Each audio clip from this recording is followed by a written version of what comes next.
Welcome to the Misophonia podcast. This is episode 229. My name is Adil Ahmad, and I have Misophonia. This week I'm talking to Lila again. This is Lila's third time on the podcast, and we meet her at yet another transformation. She shares her journey from being a touring musician to becoming a clinical hypnotherapist. She discusses her personal struggles with misophonia and how hypnotherapy has changed her life.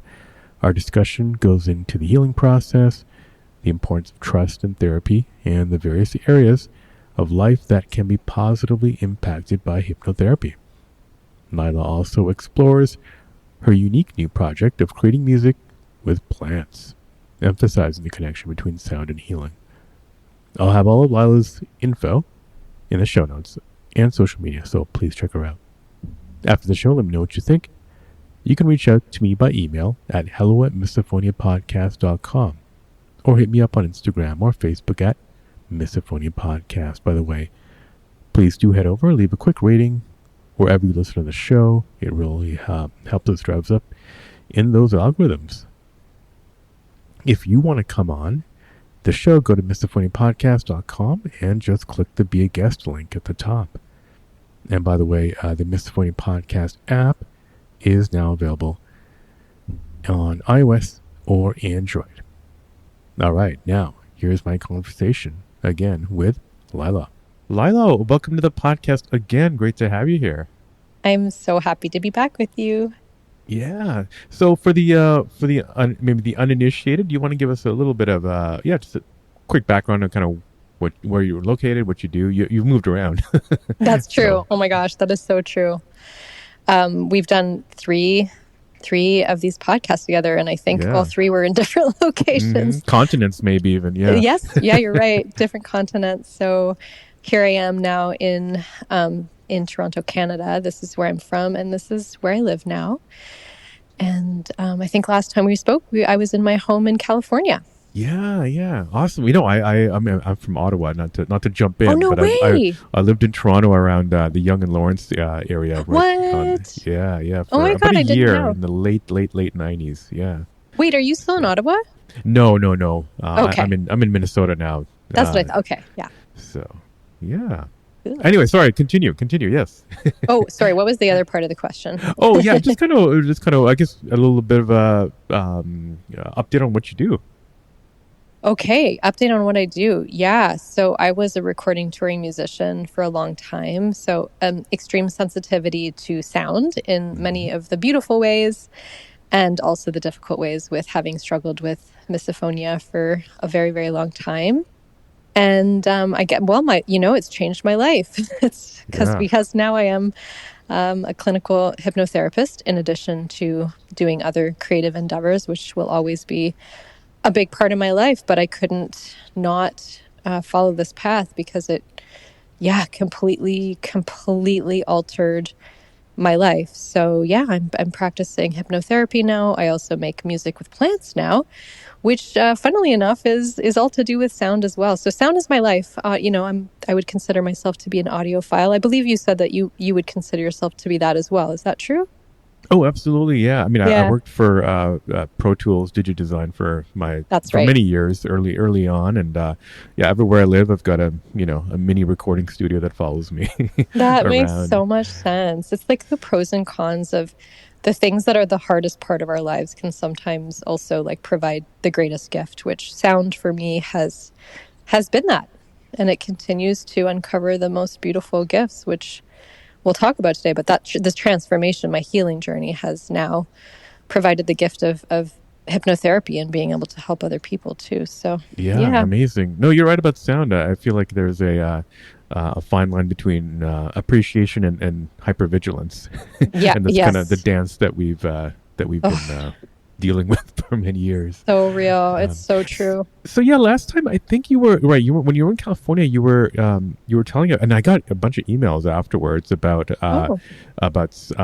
somebody you would had been training you, or there's something in the LA area that you were following.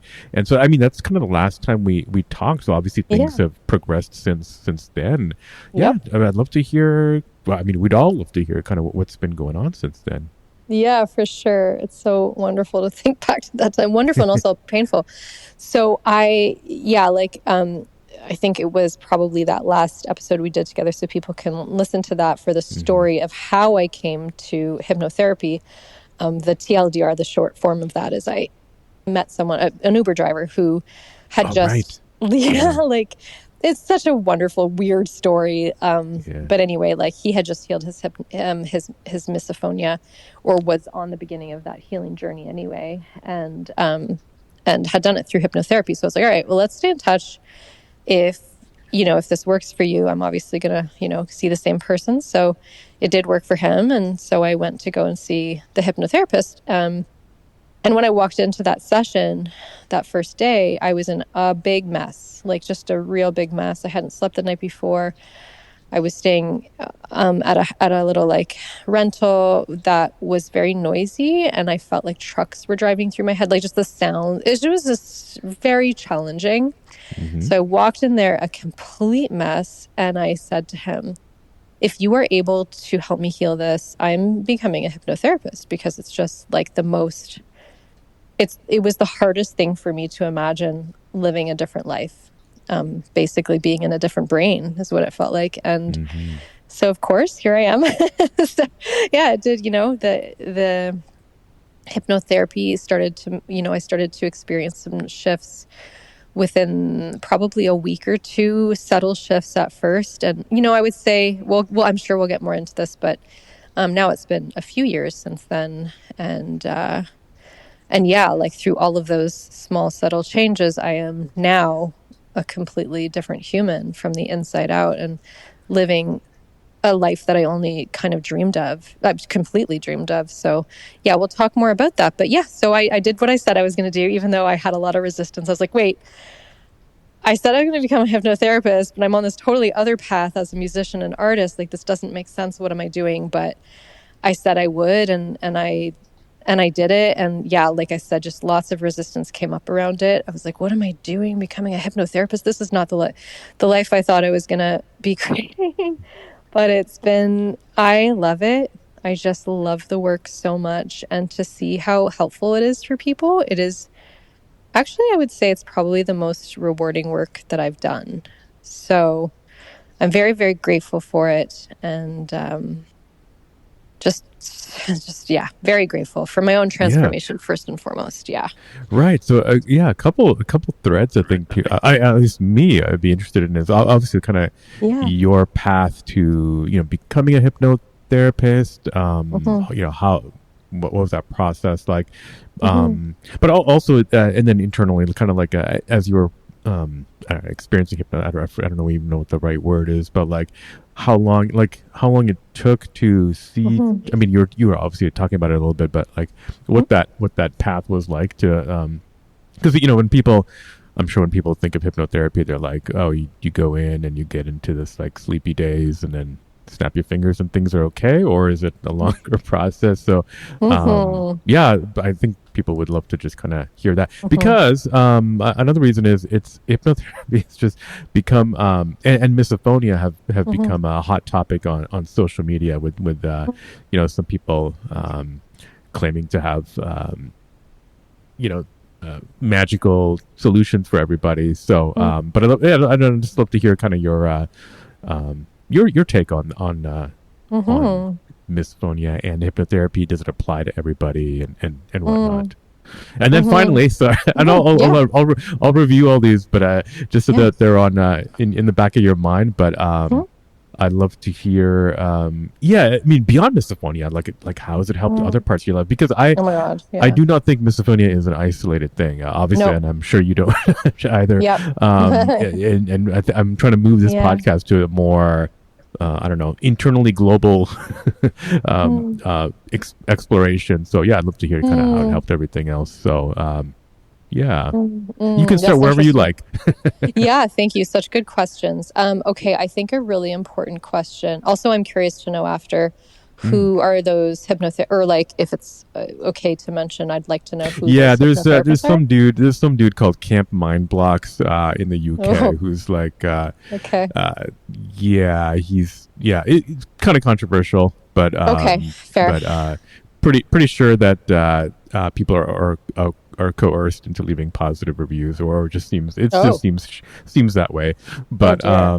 not coerced, but like Hmm. they're kind of templated positive Okay. reviews, and I'm probably getting in trouble for saying that, but Oh, it's all I good. don't really care. But Yeah. yeah, but this is why it's become a Yeah. hot topic in some circles. Got you. Interesting. I'm interested to just even see what's going on Yeah. with that person. Yeah, okay. So I think this is super super important. The question around like was it immediate is a magic like snap your fingers thing. By the way, snapping fingers can happen. It doesn't Yeah. have to happen. It's not like a Right. Yeah. 1, 2, 3 snap and we're all better.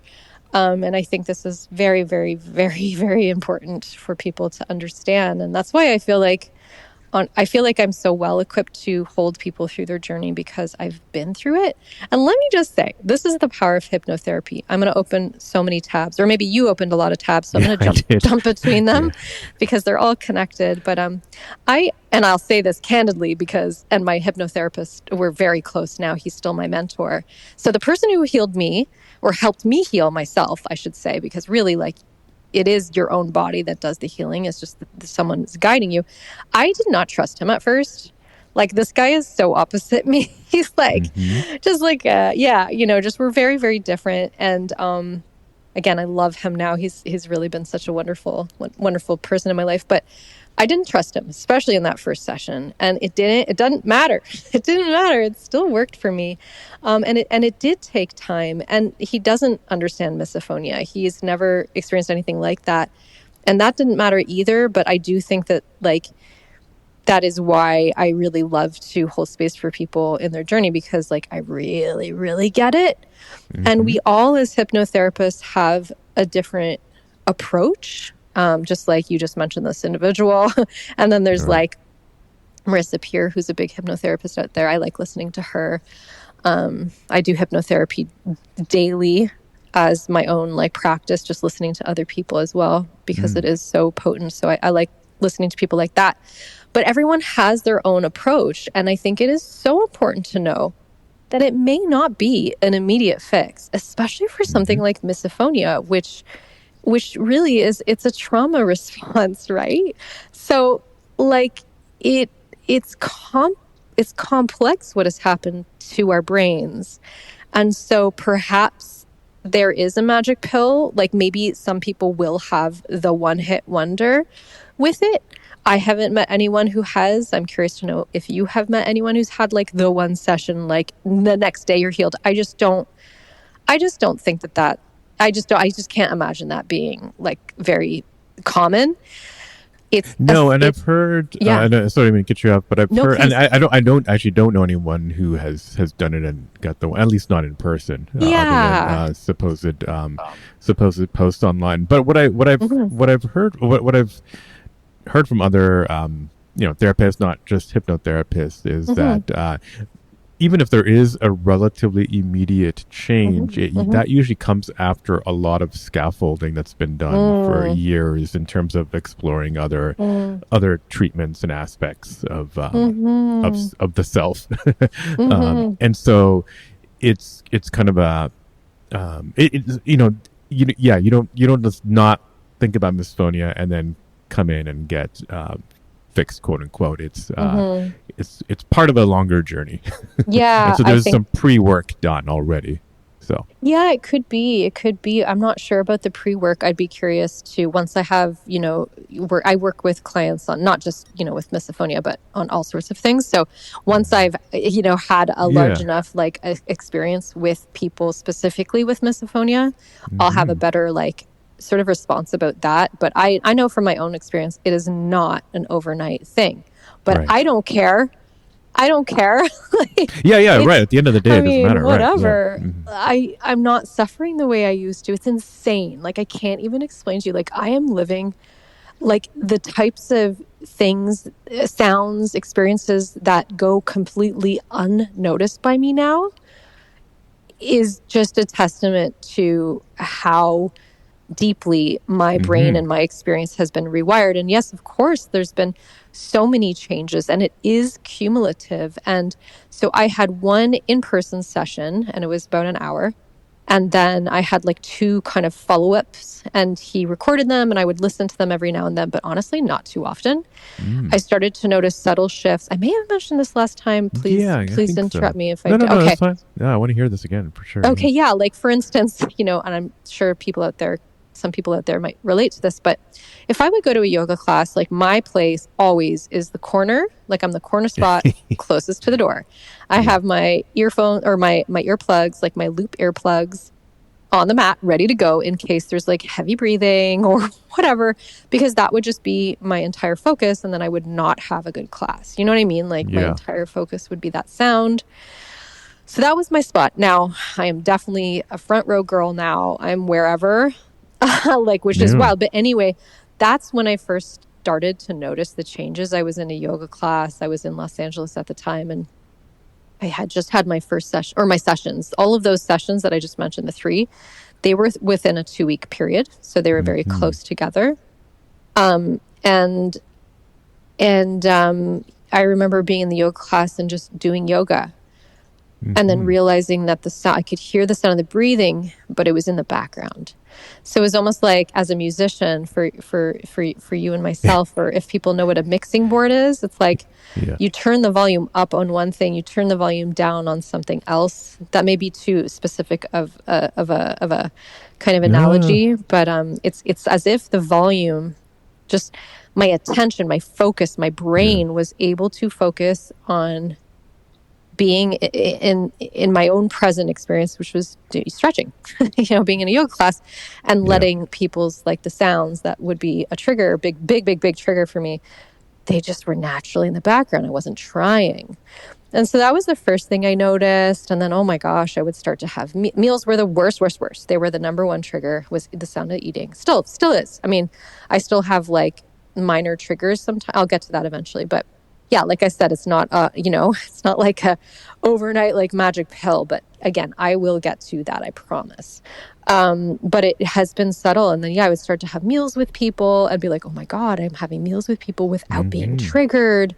And that just continued to expand. I'd have like bigger dinner experiences and still no triggers. And then I met my current partner, which is a huge part of the transformation, like to be able to share a life with someone, have meal. Oh my God. I think it was last week, we had our first, and he knows, like, obviously knows my journey, but, I didn't put music on.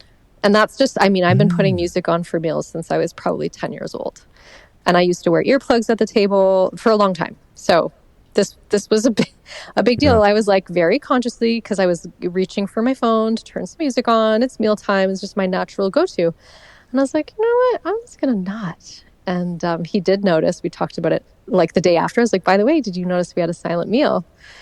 And he was like, I did. I didn't want to say anything. And then we had another one. So, again, it's been like, I probably could have done it sooner, but it's a matter of like, I felt safe enough, and I'm living my life with him now. I share walls. I share a home with someone, and their sounds don't bother me. In fact, it's the opposite. And I can explain that as well. That's a big part of, for me anyway, everyone has their own sort of like what's on the other side of the trauma. And for me, it's connection, it's love. And so to be able to hear someone's sound and it trigger for me now, not trigger is probably not the right word, to evoke a sense of love and connection, to say, oh, good, there's a sound in the other room. That's my love. And it's heart opening and it's expanding rather than, can you turn that off? Yeah. So it's like I said, God, it's just, I am living a 180, and it's been incremental steps, one step at a time. And that's why I think it's just so important to reiterate that. Oh, I should say some hurdles, some issues, some conditions can be healed in one session. Especially phobias. So if you had let's say a fear of flying, or claustrophobia, or even smoking, cigarette smoker, like long-term smokers, these are situations that actually can sometimes be quote unquote healed or transformed after one session. That is possible. But I do think with things like this that are so deep, like very, very, deep in the in the physiology that it takes longer. But I just wanted to mention that there can be that kind of what we might call like the magic fix. That is possible. Yeah, I think those are kind of more of the classic hypnotherapy use cases. I feel like, smoking, cessation of smoking, things like that. Yes, exactly. Yeah, and just to give people context, I mean, if you listen back to Lila's first episode, I mean, I couldn't see a picture, but I just imagine you were like in a kind of a glass cage looking at your neighbors, and you were in the middle of the interview. You were freaking out about some sound that was happening like way outside, and so quite a transformation so since hard. then. Yeah, I think about that time. I was in Indonesia at the time, right? And I think about like that. I lived in a bunch of different places there, but there was like one place where I could hear the motorcycles in the distance, like distance. I'm talking distance, but I could hear that. And that sound was so triggering to me in the house where I was staying. I needed to have a fan on full blown and sometimes earplugs and my headphones sometimes. I mean, it was really tough looking back and like, how did I think that was like at all? I'm just so grateful. I'm so grateful for this path. And then the house where I was when you and I were in that first interview, it was my friends and they were just like listening to music in the villa, like right next door. And I think the version of me now would be like, oh, I love that song. That's a cool song. I want to go join them instead of, like that sound is out of my control. And like bring up feelings of anger because I can't how dare they play music that I can hear in here. So yeah, really, that's a great example just to remember how different it is now. Yep. Yeah. So you're talking about, like kind of going down into deep physiological stuff. Was part of your, was part of this journey exploring older memories and reasons why, this trauma response happened, or was it? Nope. Or you did not have to do that. Nope. That's the cool thing about hypnotherapy is you don't have to go into it. You don't have to go to the point of origin. This journey, simply because I've been fascinated by it. I'm like, what the heck just happened to my brain? Like, how is this happening? How? I'm a very curious person already. I love researching and learning. And so really just that's been my investigation into like what did happen to my brain. What happened to me? Like, how did that even happen? What is misophonia? So, that curiosity brought me to look into my past, but the hypnotherapy sessions itself do not require that. No, absolutely not. In fact, sometimes I would steer clear. Oh, really? Okay, yeah. Steer clear because it might complicate things or go down rabbit holes maybe. Yeah, it's more because we're reprogramming the brain. It's about, we can go into, okay, so let me say this.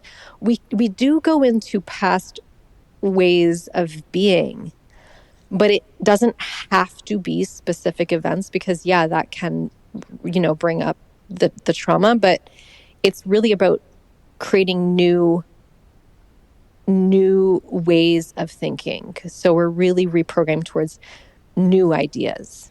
So it's not necessary to go back, but I guess it's almost like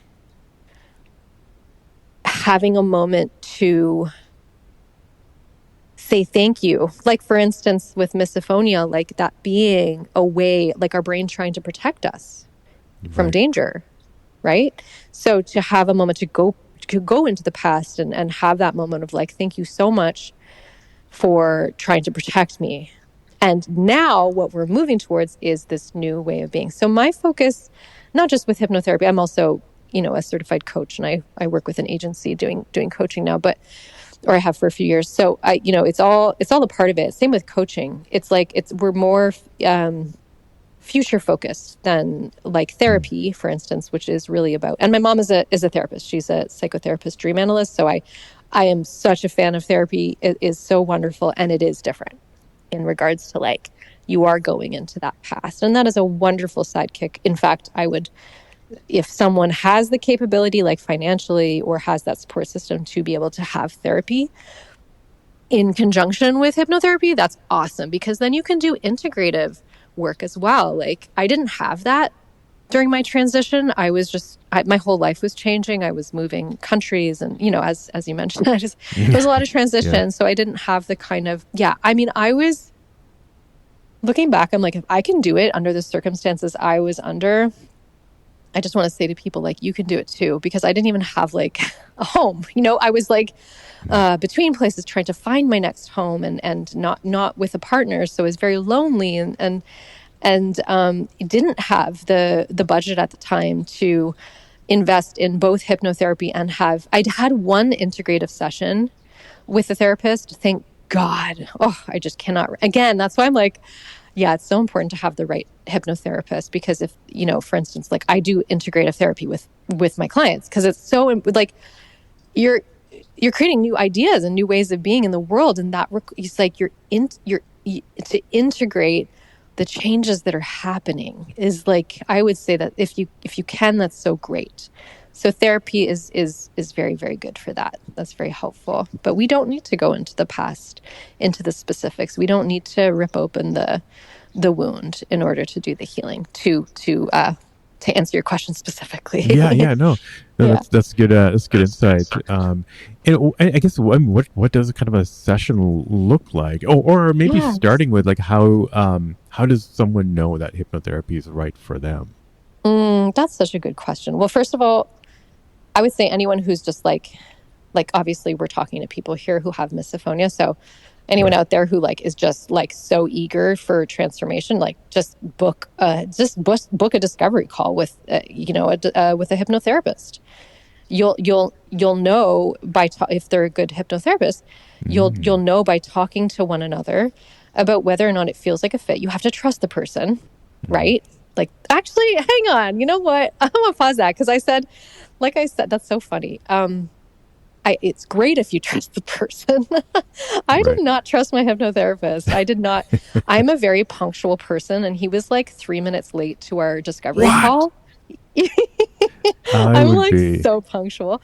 And like, as someone with a severe condition like I did at the time, I was just like, I don't trust many this of guy. us are perfectionists, so yeah, that might be a deal breaker for many folks. That's so interesting, and I'm sure that's the way he saw it too. Now that I know him, he was probably like, oh wow, you're really like high strung. But which of course, like the hypnotherapy has supported all of that transformation as well. But I didn't really trust him, but it didn't matter. I was so eager for change, and I knew he had just helped this other person. So I was like, can I swear?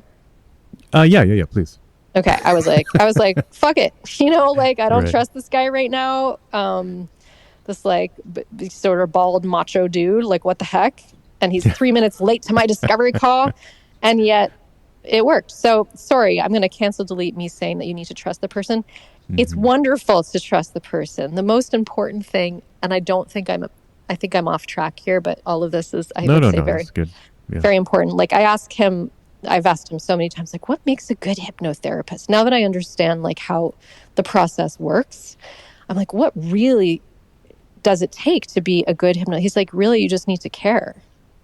You know, like, that's the main thing. And then I would say it's very helpful if you trust the practitioner. But remind me the question. I just went a little bit off track there. I was and I was curious, what should a person look for? Yeah, first of all, what should a person look for, which you've answered, and then what does kind of the first session look like? I actually didn't even know that you could do like a discovery call, and that's actually very, very helpful. You should be able to, I would say. And then in those discovery calls, what would you recommend people, I guess, ask?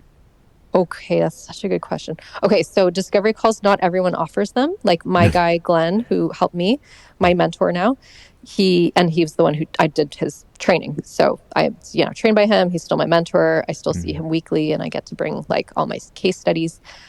He doesn't do discovery calls. He does consultations, and he charges for them. And granted, that's fine. He's been doing this for a long time, and he can, and I'm sure he's has a lot of reasons for doing that. For someone like me, I definitely offer free discovery calls, and I think a lot of hypnotherapists out there do.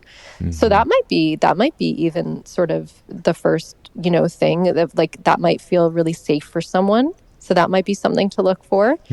And then of course I would say I want to say the feeling safe with them, feeling a sense of trust with them. But like I just said about Glenn, like I didn't necessarily feel total safety, but I did trust. That's the difference. I trusted because I had the background to know that he had already helped this other person. So I would say ask the hypnotherapist if they have helped other people with the condition that you're dealing with. That would be really helpful to know. But I'd say it's a feeling thing, check their what are they called? The not feedback, the reviews. Right. Yeah. Are there credentials or accreditations that people should bother to look for, or? I mean, the thing about hypnotherapy is like the accreditation is kind of a little bit it's different in different countries, but I would say I mean anyone who's practicing hypnotherapy should be like trained officially. I would not, oh gosh, I would hope that there aren't people out there practicing without that training. So yes, of course, check their credentials. And that's really it. Like feel into the trust. Yeah. Make sure that, if you want like that free discovery call so you can feel their energy, and they should do something they could. Everyone is so different. And that's why I'm saying like feel into the connection with the person. I would say there has to be some kind of trust. You got to have some kind of trust. And in my case, like I said, I've said this so many times now, like, yeah, sure, I didn't like have good feels for Glenn, but I trusted because of his background. And then I would do something called a suggestibility test. Okay, it does not. What is that? So that's something where you kind of are like testing to see if a person is responsive to suggestions that you make. You're not really putting them into a full hypnotic state, but you're just checking to see how responsive they are. And even if they're not, I am not responsive, by the way. Like I've been to one of Glenn's sort of conventions or whatever you call them, where he's with a whole group and doing some stage hypnosis. He was really silly to choose me as a demo for one of them. I'm not very serious because I'm not suggestible. I'm not someone who will, if I close my eyes and I'm on a stage, like will my arm raise up or things like that if he says so. Like, no, I'm not one of those people. But guess what? It still works for me. But that's something I'll do with people on a discovery call, is just to understand like what we're working with, like how suggestible are they? And then you did ask how a session goes, but I'm curious. It sounds like the calls are not in. I mean, they're literally calls, not in person. So are sessions? And I think you talked about this last time. I think sessions can be remote, right? I'm just kind of curious how that. Yeah, basically how that works. What people should expect in a session, and yeah. So in a session, first of all, yes, remote. So it is an audio experience, an auditory experience, I should say, where there is not actually a need for like visual stimulation for hypnosis to work. So we just need to make sure that there's, a hearing capability. So that's why Zoom. that would be important. So Zoom does work wonderfully for that. And we would begin by talking about some of the specifics around the person's, what they've been experiencing and what they're hoping to experience. We just get to know what's going on. The hypnosis, which begins with what's called an induction, where you take them into that sort of trance-like state. And then you move into a space where there are sort of suggestions that are added into the subconscious while they're in that trance-like or hypnotic state. And then we move through the termination and bring them back into the room. And that what happens during the suggestibility state is based on our discussion together and what they've been, dealing with. And there's kind of a general, like, again, every hypnotherapist will have their own way of doing this, their own style. Maybe they also have training in NLP or EMF, and like maybe they'll add these kinds of things as well into their sessions. But there's generally a kind of formula that we would follow, and we're just sprinkling in the specifics as to what the individual would need to have their own transformation. Gotcha. And then we would come out of that state. And I generally like to end the session pretty soon after they've come out of that state and let them have some downtime after, because it can be pretty intense.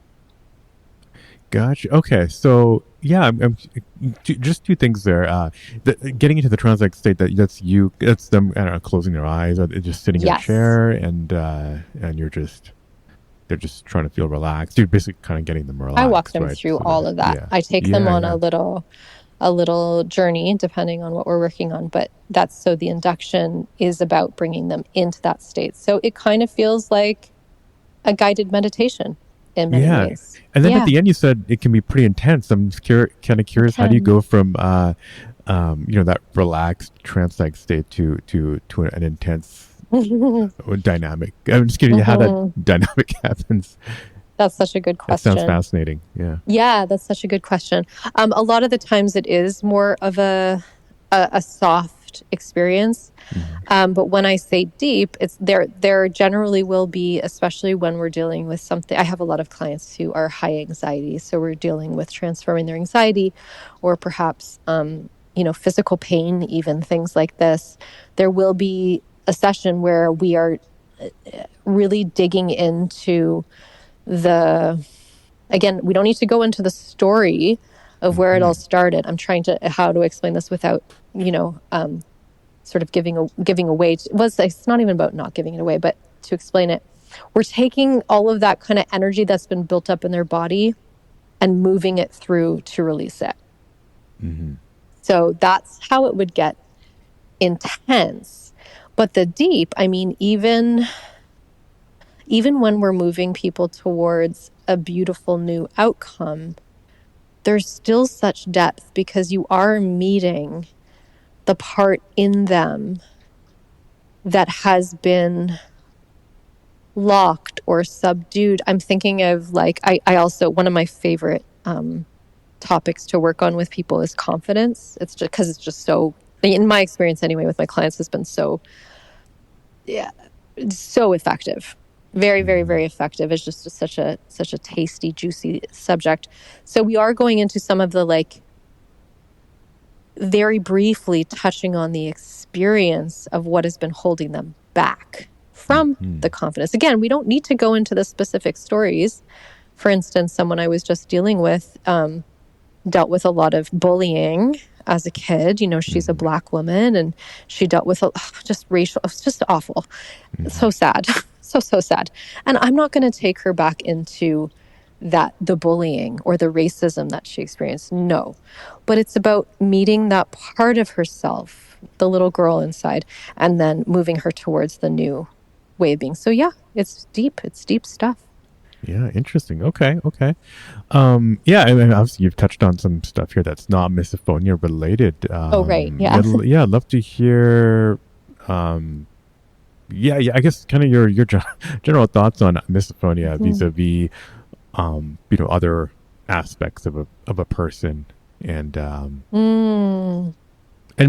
maybe also, you know how I jump around. Maybe also kind of the you said confidence. Are there other just common things that you see that you've helped with your clients?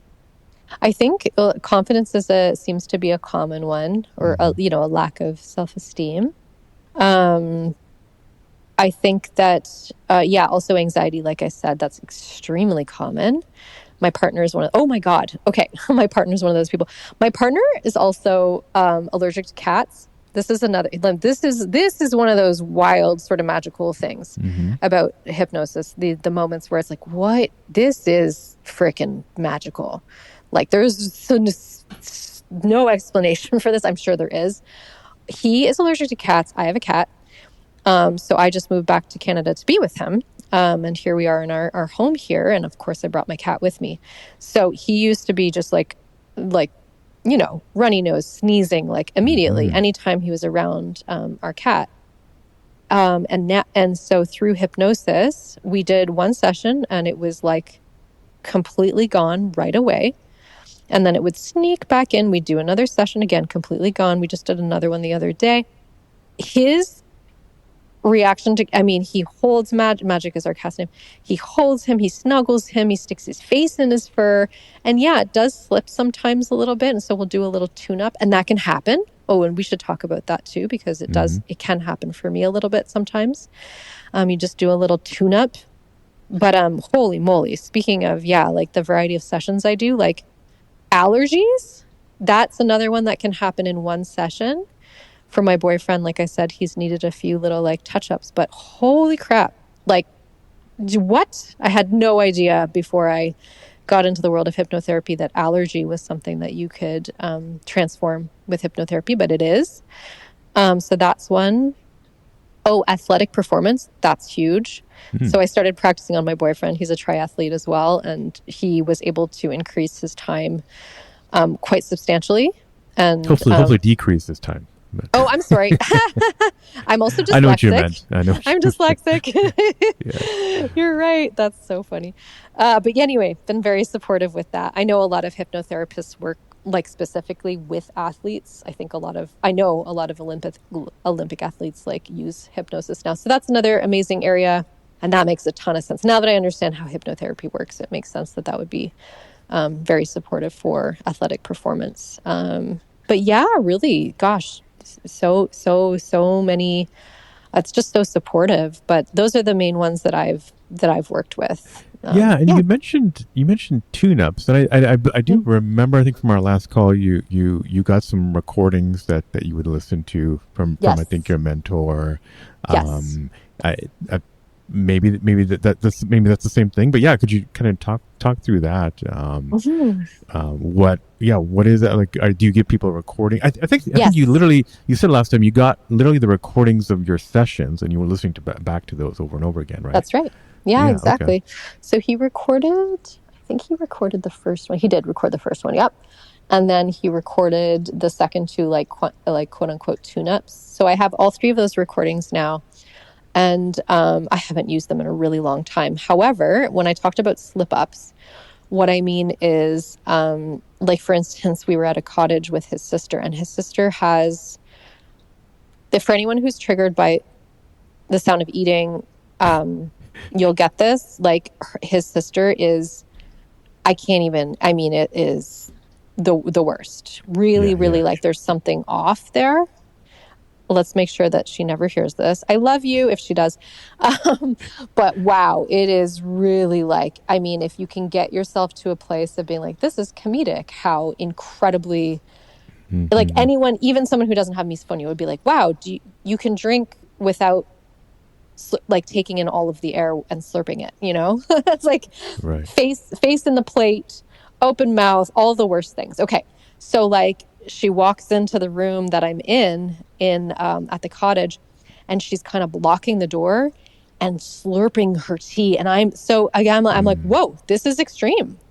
I was very proud. I was sitting at the dinner table with his whole family. I came from a broken family, divorced family. So I didn't really have that experience of sitting at a table, and also the misophonia really disabled that for me, like meal times. Like I said, I always plugged my ears, had music. So being at the table with his family's parents still together, his sister, like a full family, so healing. Oh my God. This also, I'm like, this is a big topic. We're also touching on the other areas that we heal through healing misophonia. Yeah, I'd like to get to those. Yep. So I'm also pointing to that right now. Like, whoa, sitting at a table, no music with a family. Holy moly. Anyway, so then his sister comes into the room and is like blocking me in and is like slurping, and I'm like, woo! So I just, after she left, I was like in full blown, well, not full blown, but intense trigger. And so I just put on my recording, which I have on me, downloaded on my phone. And then we were eating dinner that night, and I was able to focus on the conversation and not focus on her eating. So that's an example of how it can slip. I'm calling it a slip, but it's also like an extreme circumstance. Like things can happen. And I explained with my boyfriend, like, he's been extremely allergic to cats his whole life. He's had 2 family members die from allergies. One was from an allergy to cats. So this is very extreme. Oh, really? I didn't know that yes. could kill. Okay. Well, it killed because she was a kid too, sad, or like a teenager. Yeah. Her throat closed up. Oh, yeah. Okay. Yes. Yeah. So really scary. So he has that in his family. So for him to have, like, after our first session, probably it was like 2 weeks of no reaction, was absolutely incredible. And yeah, we did another session. We did a little tune-up. And then we did another one. So that's what I'm saying. Like, it can require reinforcement. Gotcha. Yeah. But I do record all my sessions. I record all my sessions except for the one that I sort of was starting to explain, like the really, really, really, the hard one that we might do depending on the client. But not everyone does that. But I won't record that. But other than that, I will record the whole session and then yeah. Oh, sorry. Yeah, the hard one is maybe I missed that, but is there always a kind of a session that you hit that digs deep? Okay. Not always. Yeah. I never did it. I never had it from, like, Glenn never did that with me. I'm trying to think about when we would or wouldn't. Anxiety, probably we will. Phobias, probably we would. Depends on the person too. Not everyone needs to go into like the really hard, intense place. So then what happens after a session then? Are there things that a person is supposed to think about or do? Or That's such a good question. Well, the way Glenn practices, nope. Like, I had no guidance outside of our sessions. Love you, Glenn, but nope. I had nothing. I had the recordings and that was kind of it. But again, that's why I'm so grateful I've had my own experience, because I do, I add things that I feel like we're maybe missing. And so, I definitely, will do check-ins between sessions, but really for the client, it's incredible because we're going into the subconscious. Like 95% of our brains are operating from this unconscious state. And that's where we're working. So you don't have to do anything. You let it happen. But I would say the more you're able to participate, if you want to expedite the process, it probably would help to listen to those recordings. I didn't at first. I did not listen to those recordings on a regular. Probably looking back, I should have. But it wasn't really like encouraged. He didn't tell me a whole lot between sessions. So, but yeah, it probably would have helped me a lot because I was suffering so much at that time. But yeah, I would recommend that my clients listen between sessions for sure. Interesting. Okay. And I guess how long do you spend with clients? I mean, is it kind of an ongoing thing, or you're kind of like 1 or 2 or 3 and done? Yeah, definitely not forever, unless they want to move into coaching, which is a great thing to do because then you're moving towards a new life. But no, right now, the way that I'm again, everyone does their own way. With Glenn, I signed up for 1 session and then ended up doing 2 kind of additional shorter sessions. With me, and now I can't remember, I think he's doing a minimum. I'll have to ask him. I can't remember, but he's probably doing something similar to what I'm doing, which is like a minimum of 4 sessions. I just think it's like, you can't, like, it just doesn't, if you're working on something, any of these subjects that I've mentioned, anxiety or confidence, it just, even if you're able to move the needle a lot in the first session, I want to make sure that we are firming that up and that the person has the support and the integration on the other side of the transformation. So most of my clients are starting with 4 sessions and we'll probably do them in 1 month. We can space them out even longer depending on how their progress is going. And with one of my clients, like, she's just, really, really, really severe anxiety. It may take us 3 months. Right? It might take us 3 months of 2 to 4 sessions a month, depending how we space it out. But it's like she's lived a life since she was 4 years old, and she's in her 40s now. She's lived her whole life a severe anxiety, panic attacks constantly. So that is, I would still consider that to be an overnight success. You know, if we end up working together for 3 months, we're 1 month in, the one person I'm talking about.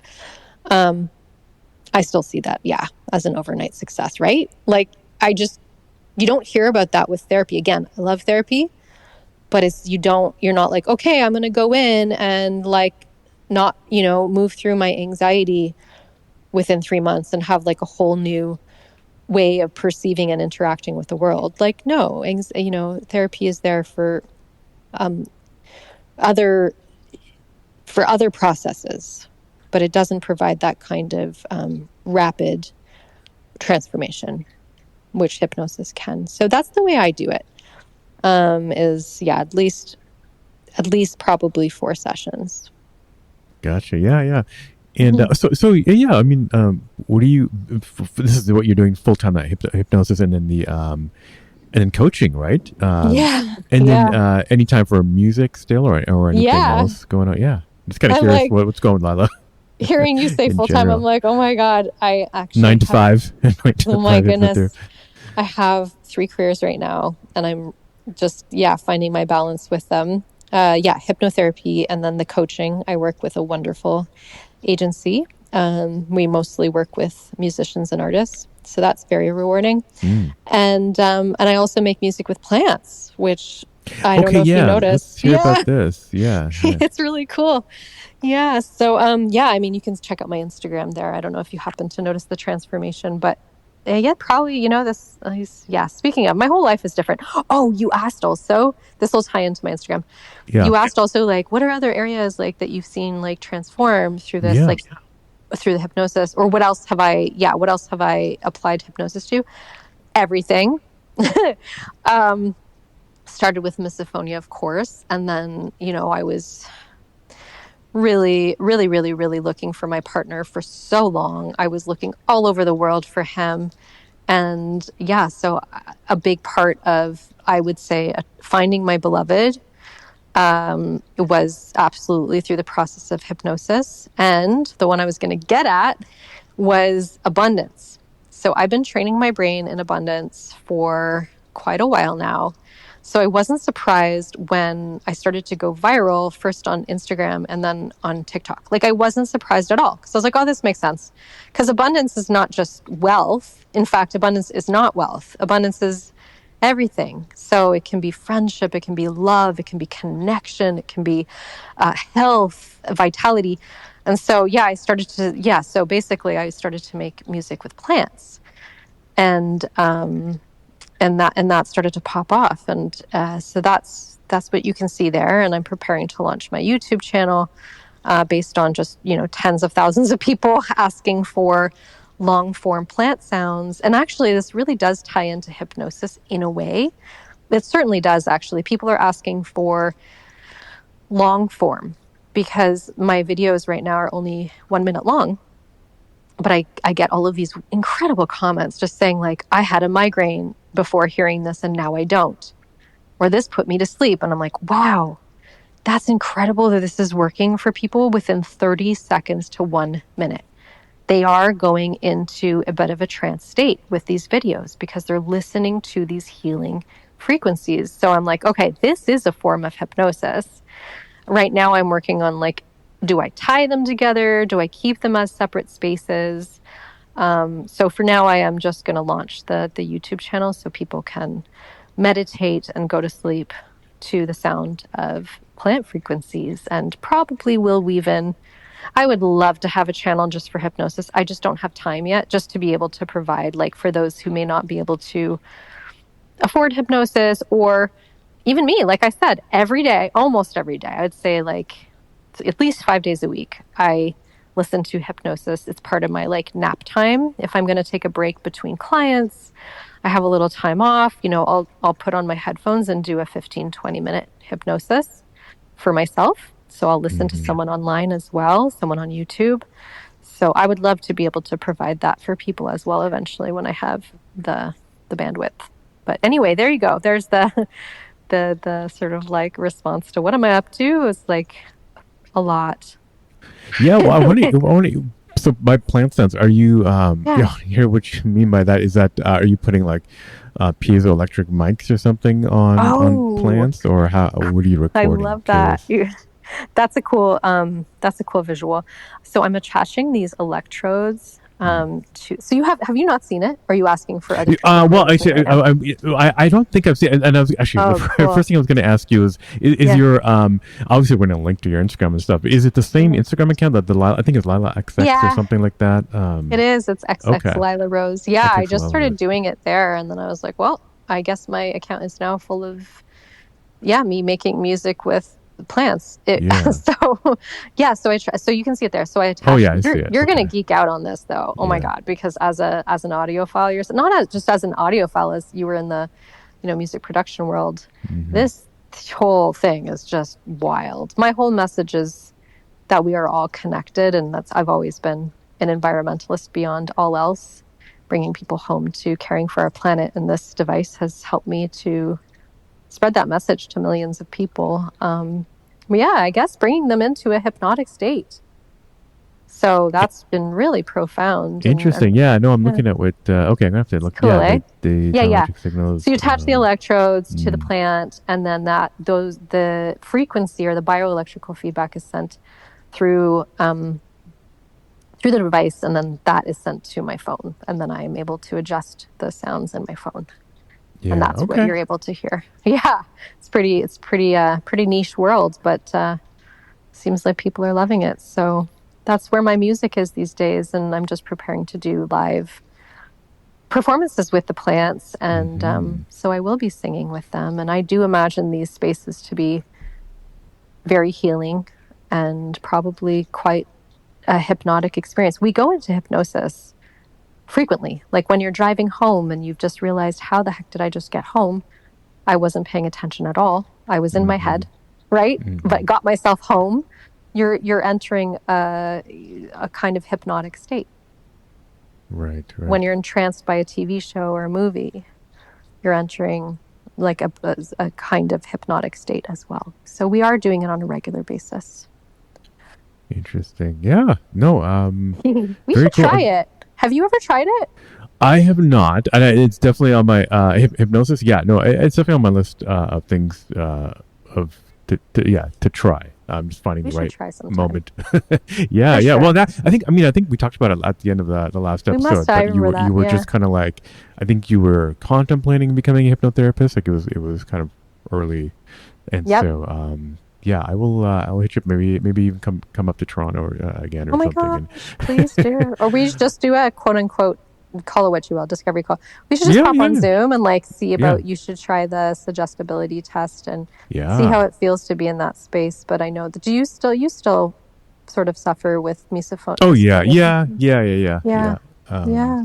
I mean, I definitely have a lot more awareness of where I think it, originated and how it developed. But Yeah. and so, but yeah, it's yeah, just with a lot of stuff going on. I'm just kind of waiting for the right Mhm. moment so I can focus on it. But Well, I'm here for you and would love I more than anything to be able to provide that freedom, you know? appreciate that a lot, and Mhm. definitely, definitely we should talk off the pod For sure, for sure. as well. And I know Yeah. that as Yeah. if the last session was any indication, there's going to be people emailing me about getting into contact with you. Even though I do always put Yeah. the links in the show notes, people still That's right. email.